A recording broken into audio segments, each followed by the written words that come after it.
May tao bang pwedeng puntahan para turuan ng puso? Si Cupido. Nako, yung si Cupido, minsan mali rin ang supply din ng pana niyan eh. Minsan kala mo tama na, marirealize mo, ay, hindi pala para sa'yo yung pana. Pag nakita mo si Cupido, akala mo sa'yo nakatingin. Tapos kukunin niya yung pana niya, igaganyan niya. Akala mo sa'yo tatama. Dumaplis lang pala, iba palang tinamaan. Yung kala mo, ikaw na. Kala mo sa'yo na, tapos hindi pala.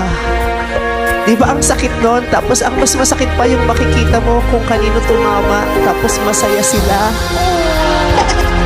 Tapos habang masaya sila, nag-iisa ka, tapos lumuluha ka, tapos bubuntong hininga ka na lang, tapos sasabihin mo sa sarili mo, I will be okay.